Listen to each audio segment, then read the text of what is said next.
Jakov Mikalja u svojem blagu jezika slovinskog iliti slovniku iz 1649. hrvatsko ime poistovjećuje s ilirskim, a srpsko s raškim. Na strani 129 ovog vrlo vrijednog rječnika Mikalja etnonim Hervat prevodi na latinski kao Croata i Illyricus. Sukladno tome, Hervatiju odnosno hrvatsku zemlju prevodi na latinski kao Illyricum što jasno uočavamo na zaslonu.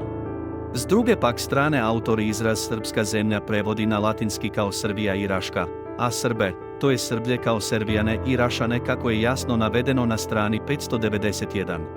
Mikalja, talijanski jezikoslovac i leksikograf, za kojeg postoji osnovano mišljenje da je bio dalmatinskog podrijetla, duže je vrijeme živio i djelovao u Dubrovniku. Njegov rječnik je od velike važnosti za hrvatsko jezikoslovlje i leksikografiju s obzirom da se radi o prvom rječniku u kojem je hrvatski polazni jezik.